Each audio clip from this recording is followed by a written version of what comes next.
बिस्मिल्लाहिर्रहमानिर्रहीम।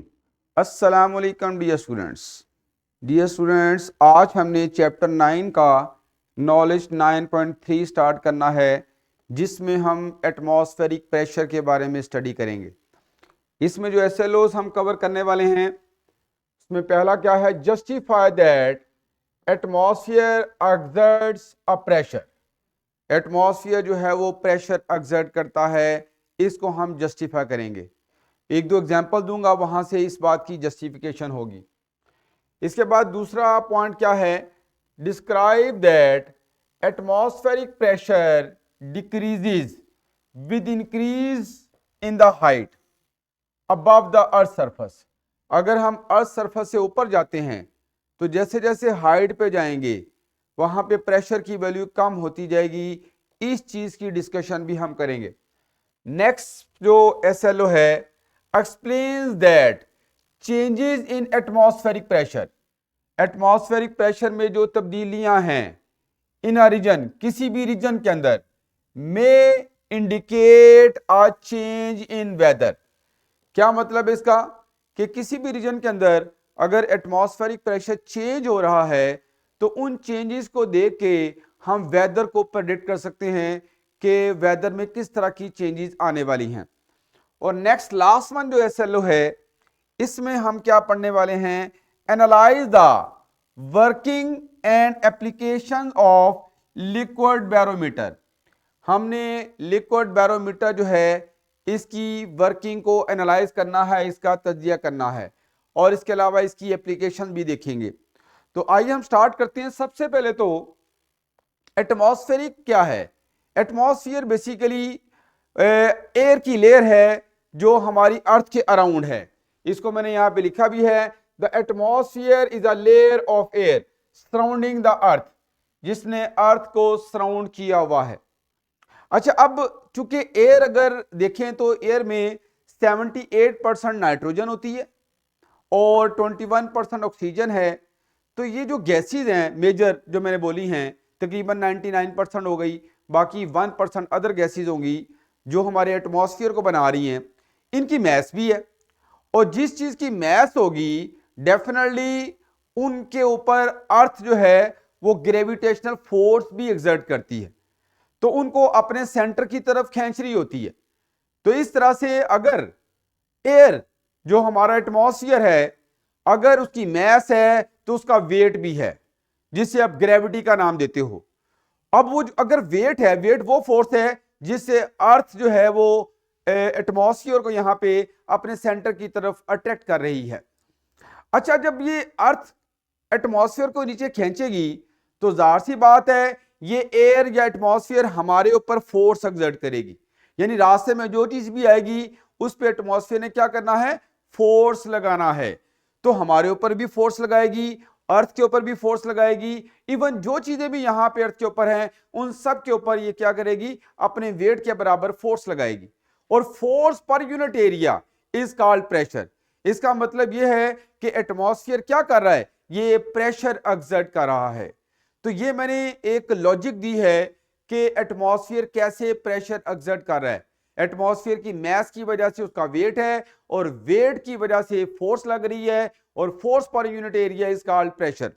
अच्छा, ये तो मैंने जरा आपको साइंटिफिकली जो है वो समझा दिया।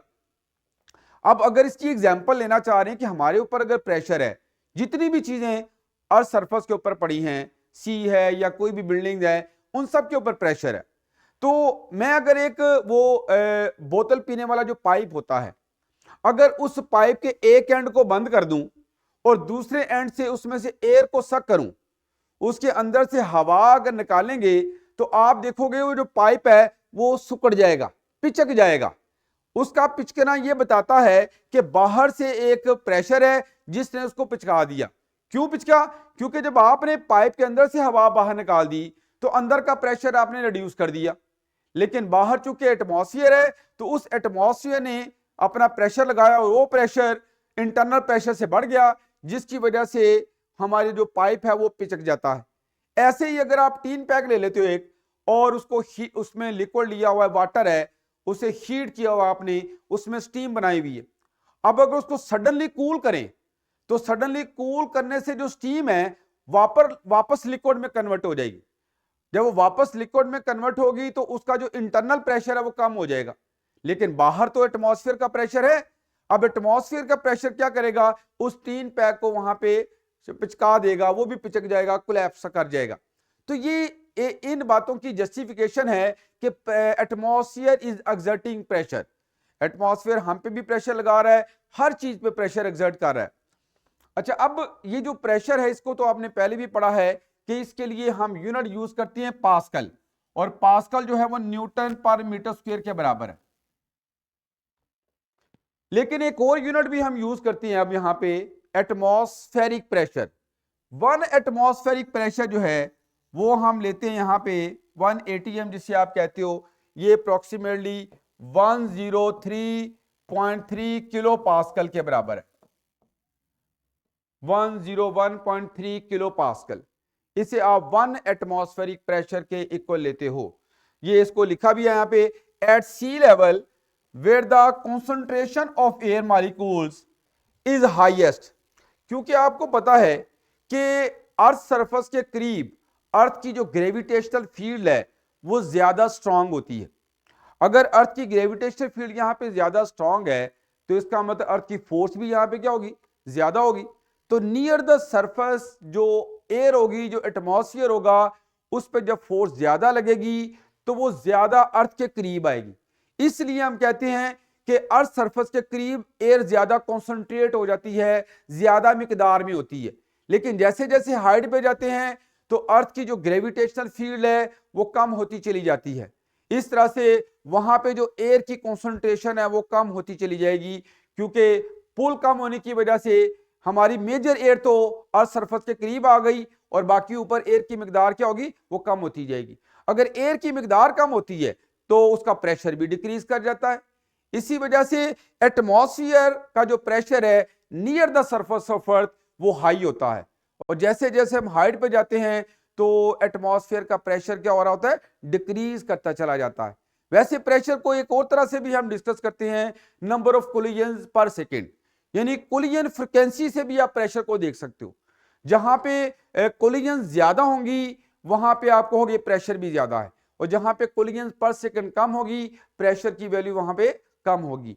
खैर, ये मैंने आपको एक अहम पॉइंट बता दिया कि near the earth surface sea level, साहले समंदर के करीब करीब जो एयर की कॉन्सेंट्रेशन है, एटमॉस्फेयर की जो कॉन्सेंट्रेशन है वो हाई होती है, जिसकी वजह से सरफेस ऑफ अर्थ के करीब या सी लेवल के करीब हमारे पास जो यहाँ पे प्रेशर की वैल्यू है वो हाई होगी, और इसकी वैल्यू कितनी होगी, 101.3 किलो पास्कल, यानी 1 atm जो है वो 101.3 किलो पास्कल के बराबर है।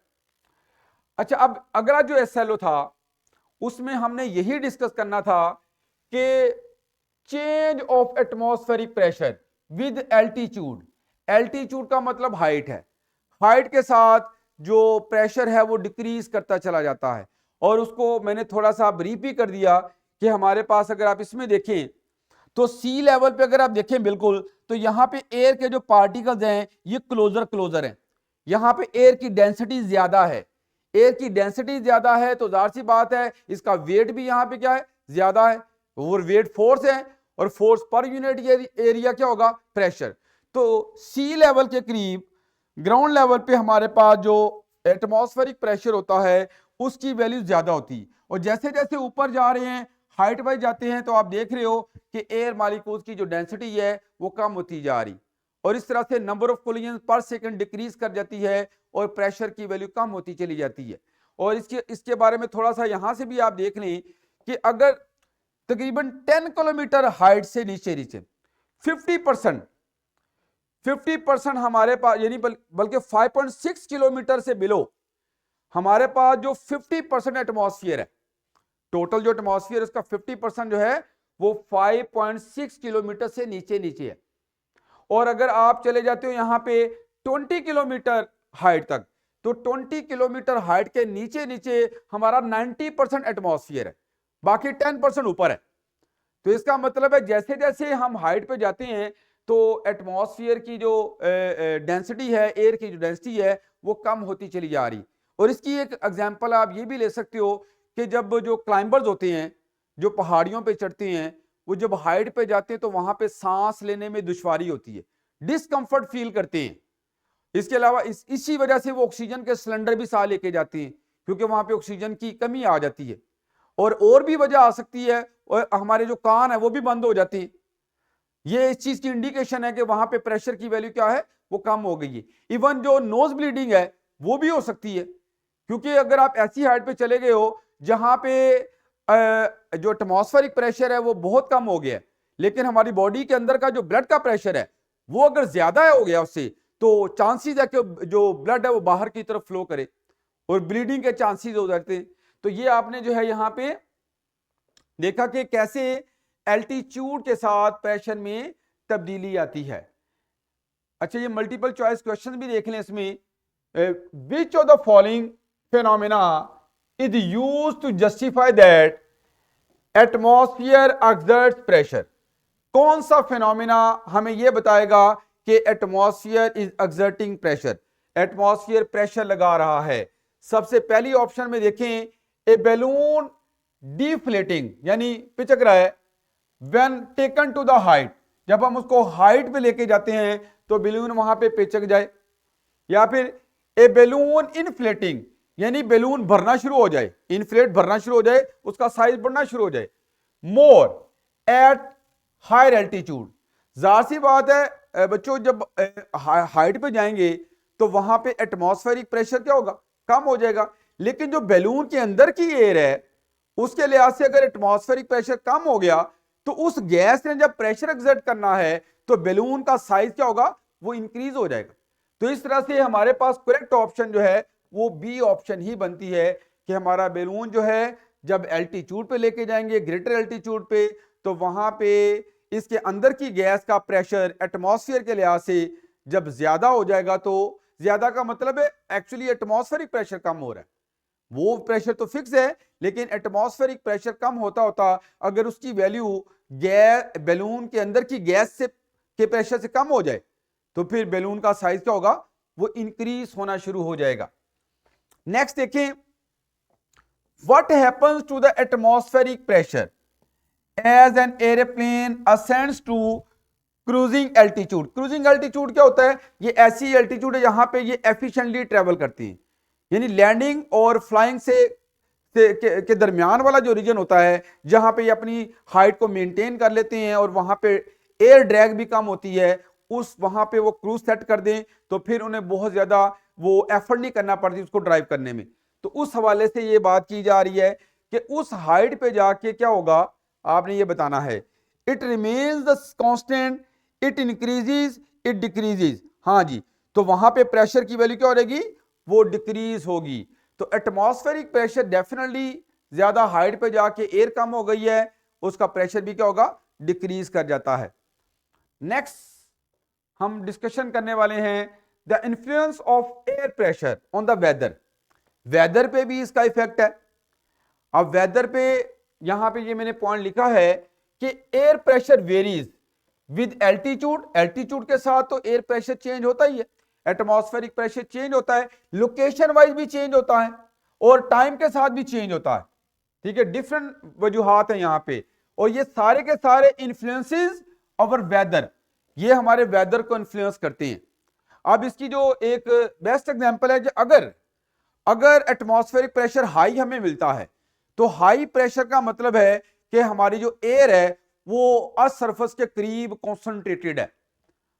अर्थ सरफेस के अगर करीब होगी तो इसका मतलब इस केस में क्लाउड फॉर्मेशन के चांसेस कम है, यानी एयर कंप्रेस फॉर्म में, air near the surface of earth जो है वो कंप्रेस स्टेट में मिल रही है, जिसकी वजह से यहां पे क्लाउड फॉर्मेशन के चांसेस कम होंगे।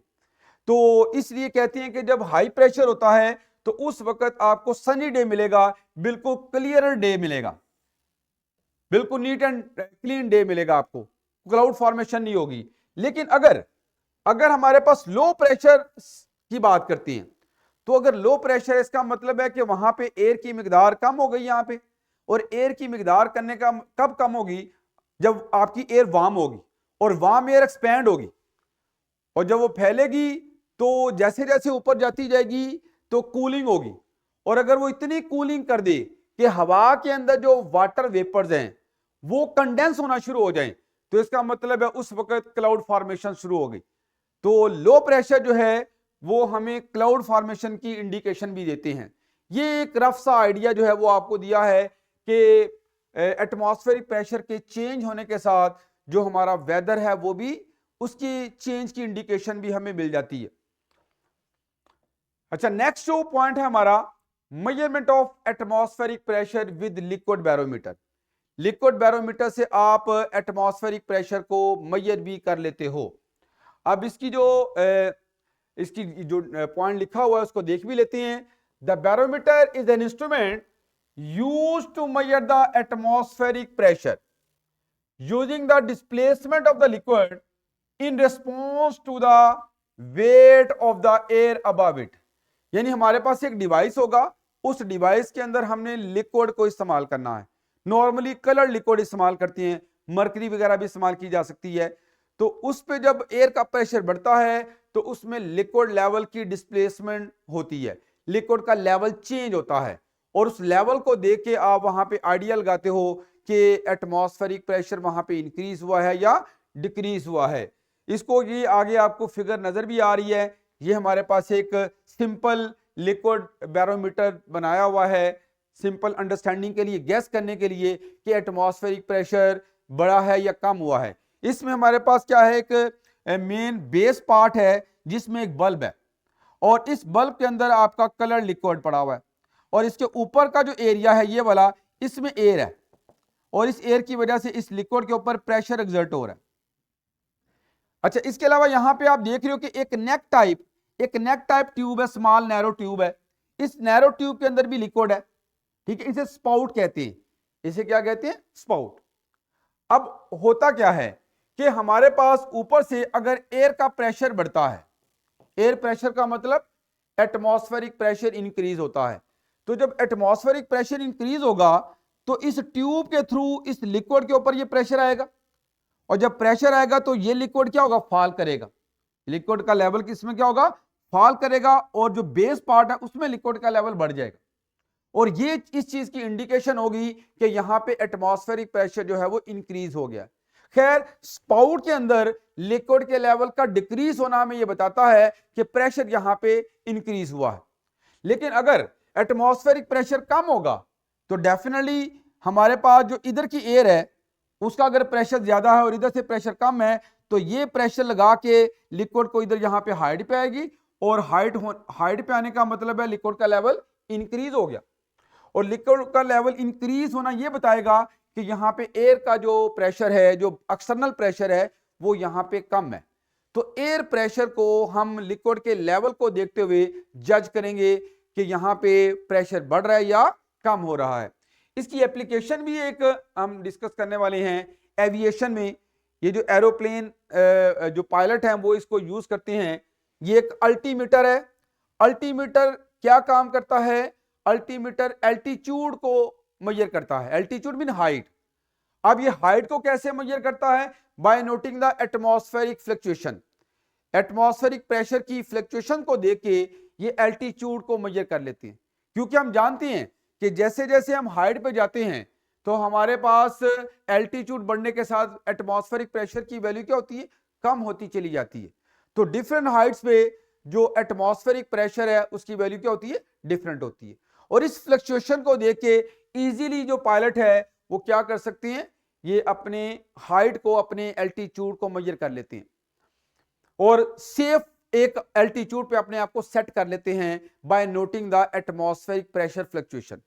तो एटमॉस्फेरिक प्रेशर में जो फ्लक्चुएशन है इसके अंदर बैरोमीटर इंक्लूड होता है, उससे पता चल जाती हैं, और जिसकी वजह से आसानी से जो एल्टीट्यूड है उसको मैनेज किया जा सकता है ताकि सेफ जो है वो फ्लाइट हो सके।